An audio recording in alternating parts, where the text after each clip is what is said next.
Are you considering a piercing? Have you had a piercing? Are you having problems with your piercing? Well, you've come to the right channel. Cheers!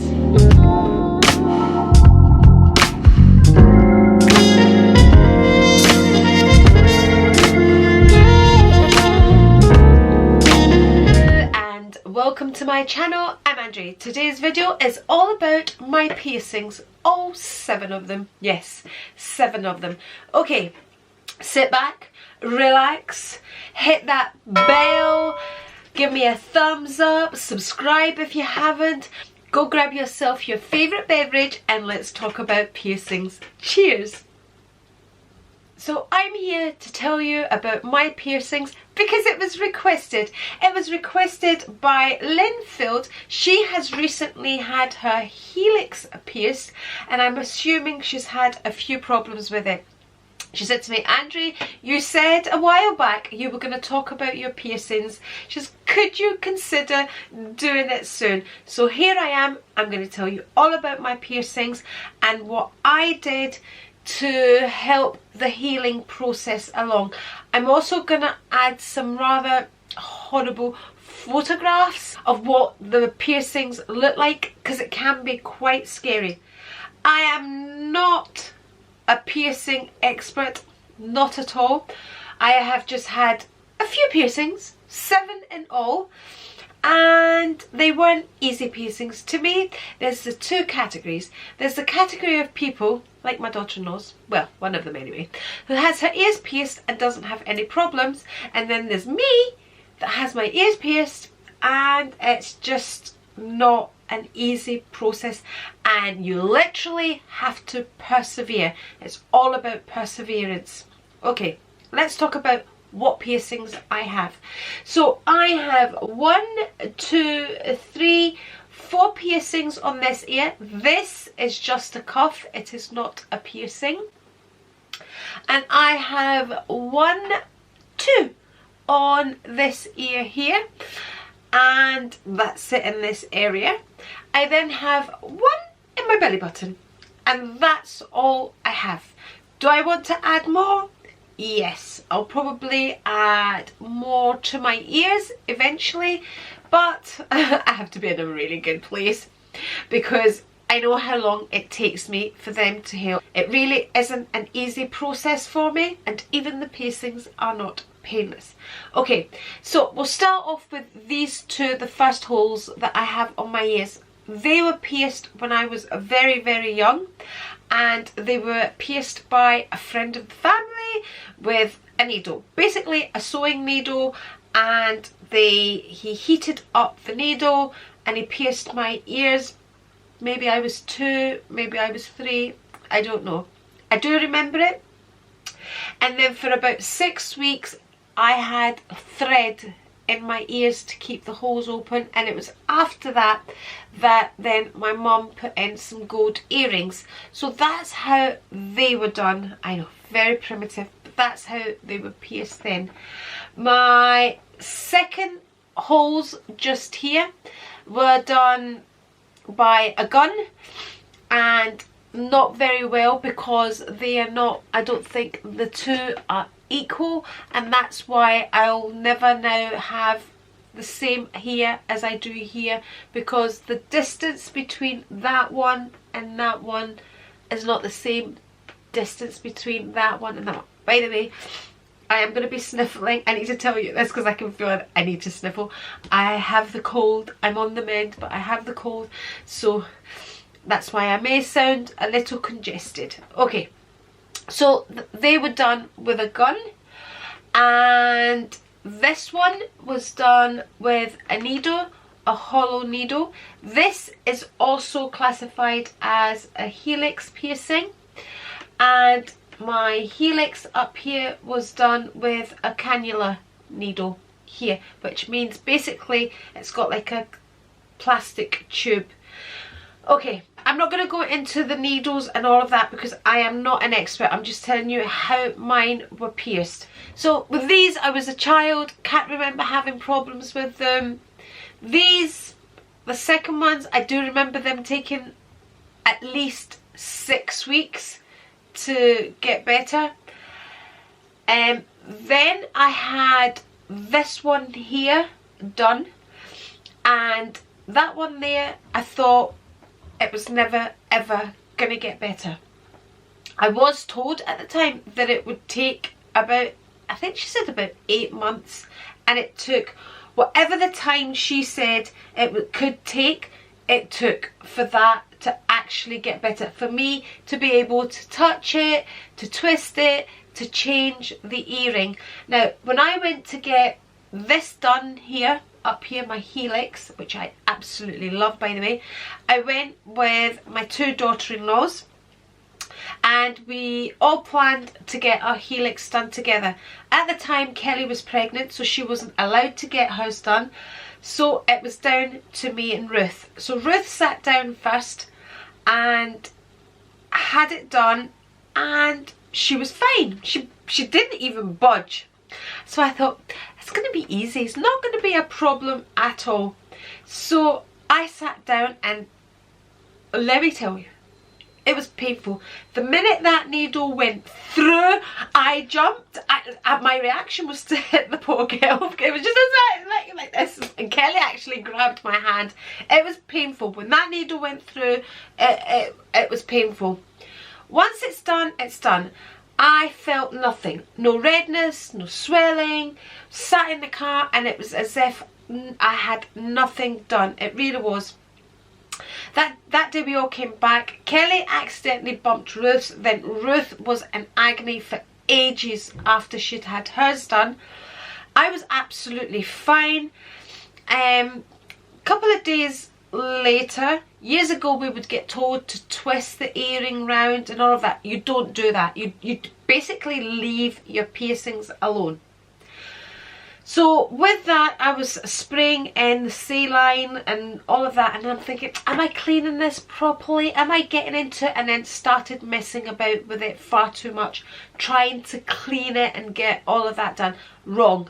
Don't. You gently clean it. So what happened was I inflamed it. It was totally down to me, and my ear swelled up like this. It was really, really bad.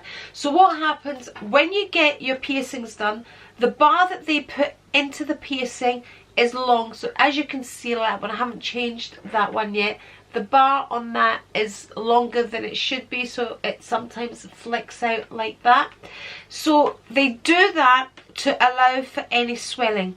So I had a longer bar, but the swelling was so bad that the piercing was dug into my ear. Anyway, we contacted the girl that did the piercings. The shop was closed, but we contacted her via Facebook. So she said, right, come on down, I'll open up the shop and I'll have a look at it for you. So I went down, she looked at it, she says, it doesn't look infected, it's not infected. You've got 2 choices. I can take out the piercing and you can leave it alone for it to heal better, or I can put another earring in basically and give you a longer bar so it's not pushing down, it's not creating that pressure on your ear, which is exactly what I did. But this swelling and the bleeding, and then I even had like, it was as if I was growing this great big lump out the back of my ear. It went on. I would go for a week, have a good week, a couple of weeks, then it would get inflamed again. Probably it was happening because I was lying on it without realising during the night. It's like when you graze your knee and then a scab grows over it. So what happens, every time you knock the earring, every time you move it, you're removing the scab. So it starts bleeding and it starts the whole process again. Okay, so what did I do when this happened? I used TCP to clean the area, and so this is a kind of an anaesthetic. It soothes pain, fights infection, so I would clean it with that to make sure it wasn't infected. And the other thing I did as well, which was when I would get like the great big lumps growing in the back of my ear, it was almost like the skin was growing over the piercing, it really looked awful. It was horrible. I bought some aspirin, which are like a pain relief tablet, like that, and I made it into a paste, and I would dab it on, and that would just seem to make the area much better. It seemed to dissolve the lumps that were growing on the back of my ears. So that's how I dealt with it. But it wasn't an easy process. It's a process where you have to really persevere. That's all I'm going to say. And if I hadn't persevered, and I know many people think, oh, this is not getting better, it's not healing, because honestly, that's what it looks like. It looks like it is never ever going to heal, and you're never going to, you know, you're just the type that you're going to have to do without. But I seriously persevered. I can't remember now, but it could have been a year, it could have been longer. That's how long it took. Once it heals properly, that's you. It's done. You don't have a problem with it anymore. The other problem I used to find was, because I had such a long bar, my hair would get tangled up in it. So I would try and untangle my hair out of it, which meant that would then lift the scabbing again and again. That would prolong the healing process. So if you have long hair, try and keep it away, and you know, all of that creates problems. This piercing here, which is also, because it's quite high up, is also a helix piercing, and I thought this was going to be a lot easier because, you know, the bones, the cartilage is not as solid as it is down here. But I would say this one probably took about 6 months as well, and I just did the exact same things. I would use TCP, I would use my saline solution, and I would use the aspirin if I felt it wasn't healing. But again, I did all of that with the least amount of touching. I was very careful. The other thing I found really helped was getting a cup of hot water. When I say hot, you know, not that it's burning yourself. Putting in some salt, which is saline, and then I would dip in some cotton wool and just hold it on very gently onto my piercing, and that just soothed the whole area. Now when you get your piercings, you know, they use the 3 types of needles. They use the hollow needle, they use the cannula, and they use the gun. The gun isn't recommended for many reasons. Some people prefer cannula, some people prefer the hollow needle. I've had the 3, and I would say there's not much in it. The gun is just, it's done, the earrings in, but it is absolutely not recommended for a cartilage piercing. You are not supposed to use the gun for a cartilage piercing. You know, my daughter-in-law now, Kelly, she's considering getting Anna's ears pierced, my granddaughter's ears pierced, and she feels at this stage, she obviously hasn't decided, she feels for Anna being so young, the gun would be a lot easier for her, and the way she would get it done is she would have the both piercings done at the same time for Anna. So it would be the gun, and it would be pew, and that's it done, and the earrings in, and that's it done. But you have to be careful for hygienic reasons. Some say it's not as hygienic, blah blah blah, but now you get these throwaway guns, I think, so you're not using the same gun for different people. It's like a little gun, throw it away, and then it's a new gun. So there's a lot of things to be considered when you're having your piercings. My belly button piercing, again, it took a while as well. I don't know, I really don't know if it was a cannula or a hollow needle, but it would have been the curved needle when I got that done. And I remember at the time the trousers were quite high-waisted, and I remember always having to have the top button undone. That I had my belly button piercing years ago, absolutely years ago, before it was fashionable to get it done, and I remember being really quite secretive about my belly button piercing. At the time, only Rico knew that I'd had it done, and my mum and obviously the boys knew as well that I'd had my belly button pierced, because it was like a, you know, it wasn't a done thing. Now everybody gets it done, and I'm telling you, I love my belly button piercing as much as I did when I first got it. And the reason I got it done, I would always say to her, I'd love to get my belly button pierced. And then one day surprised me, came in with a voucher, goes, there's a voucher, go and get your belly button pierced and get it out your system. And I was terrified to go, and my mum was here at the time visiting, and I told her, I said to her, I'm going to get my belly button pierced. I said, could you come with me? She's like, really?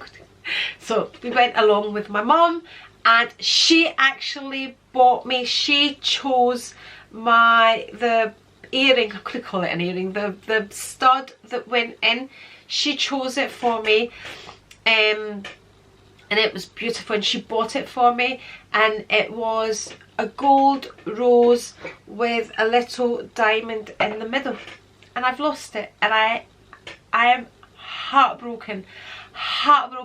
It was in a changing room, and it broke my heart when I lost that piercing, and because I loved it so much. I've still got the top end of it. The top end of it was a little diamond as well. I've still got the top end of it, and I keep, every time I buy a new belly bar, that's what they call it, a new belly bar, I try and fit that top in, but it broke my heart when I lost that. It was just a little rose. Anyway, that's the story of my piercing. So no, it's not an easy journey at all, but I mean, honestly, I absolutely love it. Where would I get my next piercings? I'm considering a third one in here, so it kind of goes like this, and I would love to get a piercing here as well, or maybe another one here. I don't know, probably I do want another piercing on my ear here. So I absolutely love them, and if you're thinking about it, go for it. You're never too old for anything. Cheers. So that's my journey of my piercings. Remember, if you're having any problems, you need to go and seek medical help. This is just how I kind of dealt with it myself, and these are the things that I used. I don't know if they're the right things, I don't know if they're the wrong things, so the best thing is to go and seek medical advice.